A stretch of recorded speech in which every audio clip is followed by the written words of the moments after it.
Hey everyone, this is Troy with Advanced Spine Joint and Wellness.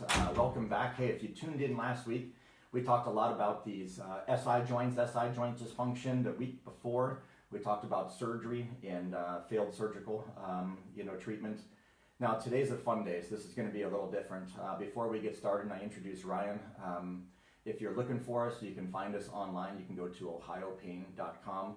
You can look for us on Facebook, Twitter, Instagram. You can go to @AdvancedMedina on Facebook. If you're on Facebook Live and you have questions today, feel free to comment. Julia will be responding.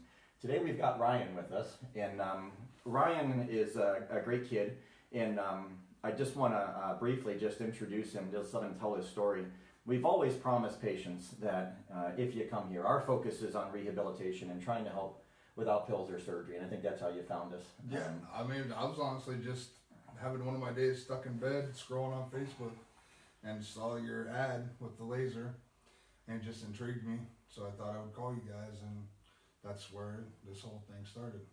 Well, I'm just gonna sit back, let Ryan tell his story, and we're always honest with people. Like if we can help, we will certainly help. If we get stuck, we have great relationships in the community to get folks into the hands of either good surgeons, good pain management physicians to help us, and I think that's the epitome of your story. So all right, I'm just gonna step back and let you go, and you've got the mic, and I love his story, so here we go. All right, well, as far as my back issues, I mean, this whole thing started back in 2013. I was pipelining down in Georgia and got a 600-pound air compressor dropped on my right foot, and had foot surgery. On the last day of foot therapy, I blew out my right meniscus, had to have surgery on it then, therapy, and just all those months of walking wrong, from just what compensating, you call it. It slowly worked its way up to my hips and then my back, and I mean, that's where it all started. I tried working job after job because I had my son was a baby, and I just had to keep plugging away. I was actually working 2 jobs going through all this pain, and about 10 months ago I bent over to pick up my youngest son now. He's 2 years old, and my back just completely went out on me. I mean, the worst that it's ever done, and basically for the last 9 months I've been stuck in bed, and like I said a minute ago, I was just scrolling through Facebook. I've already been through pain management, 3, 4 doctors. They wanted to just do a fusion on me, and I was just too scared for that. And I just called this place here, called Advanced, and just started talking. And from the time I met Troy, he basically looked at me and told me, like, we're going to get you back to life again. We're going to, he goes, if I can make you 75% better, I've done something. And I'm like, man, if I could get 50% better, I'll be happy.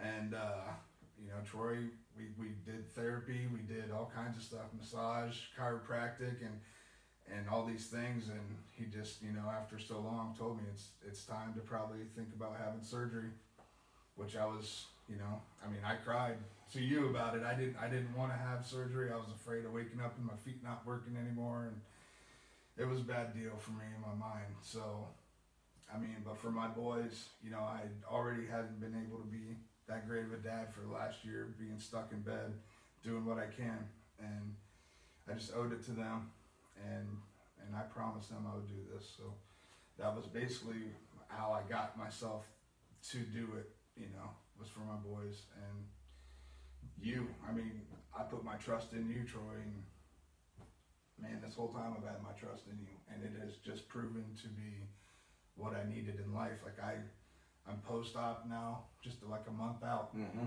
I woke up from surgery, all my pain was gone that I had for the 9 months that I was stuck in bed. It was gone. Now I went home and fell 3 times, and and I made it hard for myself. I set myself back a couple times, but here I am a month later. I just shot a basketball for the first time in a year. Now I'm thinking about putting together another race car. My back had taken me away from basketball, softball, racing, a dirt racer,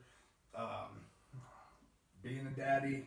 Just all these things that I love that you just can't do with back problems. Right. And I feel like, man, I'm going to be able to not only just do all these things, but like doing well and pain free, and I can be a daddy again is my most, you know, that's the biggest goal, was to just be able to be a great dad again. Well, and I remember when we first met, you know, Ryan was, you're only 35. Mm-hmm. You were 35 back then too, right? Mm-hmm. Yep. Yeah. So Ryan's a young kid, big, strong young kid, and when we met, he was basically laying on a table. I'll never forget, turning the corner on that back left room, and I turned the corner, and there's Ryan. He's just laying on a table, and he kind of, you know, spills it all there. I mean, he's just a real guy, and it's really impacted his life. And I think the thing that's so great about your story is that, you know, we did our best to help him here. And what I've always promised people is, if I can't get you better, I've got relationships with amazing surgeons. Absolutely. And we sent him over to the Crystal Clinic to a fantastic surgeon that I felt was right for the problem that he had. And I just remember the apprehension the day that we spoke. You were in a bad place that day we spoke. Oh yeah. I mean, mentally, I mean, I was in a bad place for a lot of reasons. Mm-hmm. I mean, not just the pain, but mentally, you know, like I was tired of hurting. I was this, that, and the other. And when you told me to go see Dr. Miller, I mean, I knew that's what I needed. Mm-hmm. And he was phenomenal. Yeah. I mean, just talking to him, he basically told me that when I woke up from surgery, my pain was going to be gone. Mm-hmm. That's what happened. Yeah. And that then was something that I couldn't even, like, it wasn't even fathomable to me. Like, there's no world I could picture of not hurting. And like, man, I'm a month out from surgery already, and I feel great. I can pick my son up. I haven't tried picking up the 7-year-old yet. We're gonna keep him on his feet, but I can, you know, I can pick my 2-year-old up now. I can do everything I need to do.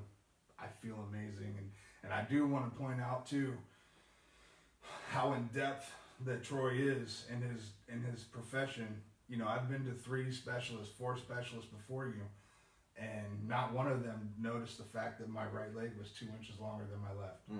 And I'm not dogging, you know, I'm not trying to be unprofessional or anything like that, but that's the truth. You looked at my legs for 2 seconds ago. Wow, your right leg is 2 inches longer than your left. I had no idea. So now that makes sense to why I'm always standing on my, you know, you brought everything full circle for me. I was able to see things, and not only that, you've taken the time to show me with all your, you know, diagrams and everything, why this, why that, and I understand it more now than I ever have, and I wouldn't have been able to without coming here. Yeah, well, I can't tell you much. It's just appreciate that, and you know, it's just really fun when you truly enjoy. I think what you do. I think people see that, you know, that you're not just here to, you know, push someone down the line. No, and I feel that way. Is that right? That's how I feel here. Like Sarah, you know, listen, I mean, there's days I've forced myself to come in here because I knew it was the right thing to do, and I was completely miserable, and she saw a bull. And here's the biggest eye opener of coming here was coming in here the first time after surgery. And everybody's walking up to me and shaking my hand and like, how you doing? It's good to see you back. And you know, like, they're all taken back at first, and I just, you know, like, what's wrong? And they're like, man, I've never seen you smile before. I've been coming here for like 4 months, and nobody had seen me smile in 4 months. And first time they see me post surgery, I'm in there, I'm joking, I'm shaking hands. I mean, I'm me again, you know, like, you guys have never seen me before. And it's just, man, I'm full of life again, bro. I feel like I'm 25. And I appreciate you and this place, and I mean, I will forever tell everybody to get here yesterday. Well, it's funny to hear you say that too, because so many people, I think, just lack at this point, like it used to be, like in the old days of doctors, like good relationships where doctors knew you. Yeah. And that culture of being known in a healthcare facility, I think is really important, and I'm glad to hear you say that, because we really focus on that. We want that's people. How it should be. That's how it should be, man. Like, I do feel at home. I feel at home when I come here. I don't dread coming here. I like walking through the door. I'm greeted.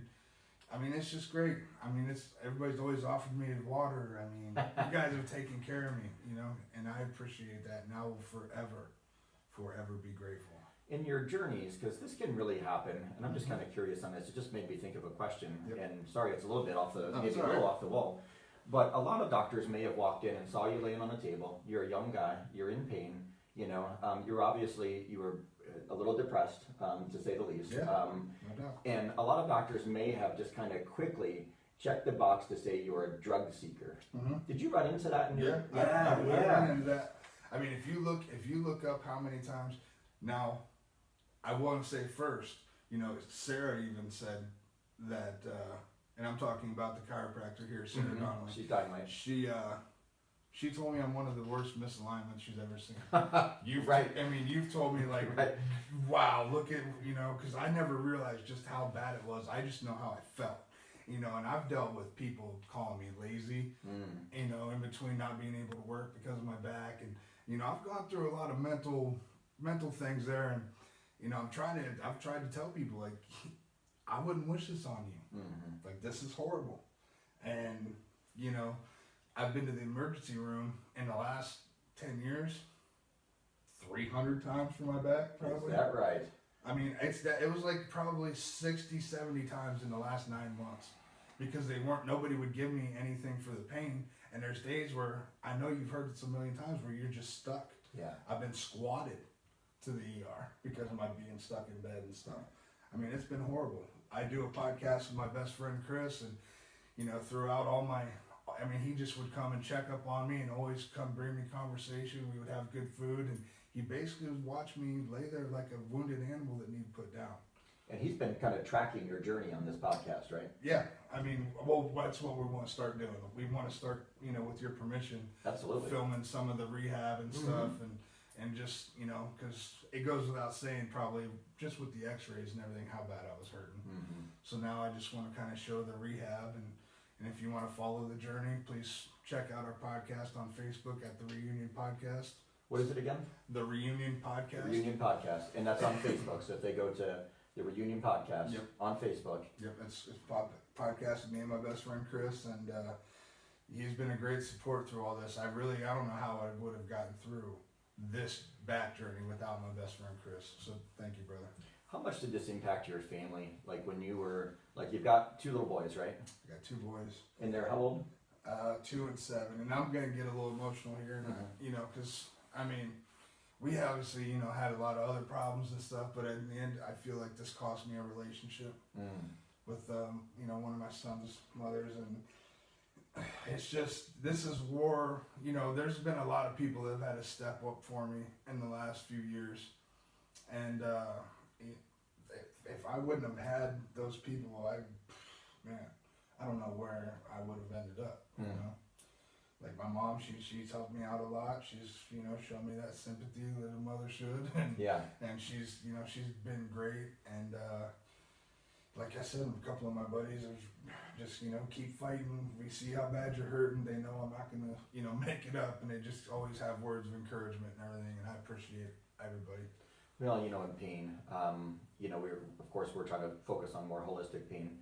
But, you know, working with patients in pain for a lot of doctors can be exhausting because, and as you know, it's exhausting to you. And I have felt that I have exhausted, I don't know how many, that's why, like, even coming here, I felt, you know, I've apologized to you just for I feel like such an inconvenience, because this has just not stopped until now.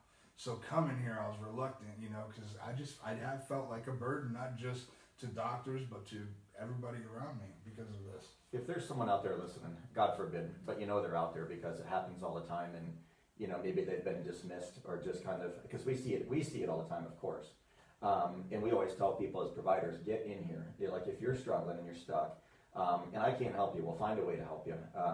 What would you say to someone sitting on the couch out there who's just like you, young guy, older, 50, 60, 70 years old, doesn't matter, who's out there and kind of like you, just kind of stuck under the rock? What would you say to someone like that? I will tell you, when I was younger, 9 years ago when this started, there's not a thought in my mind that would have had me come research a place like this. And I made myself suffer for 8 years too many.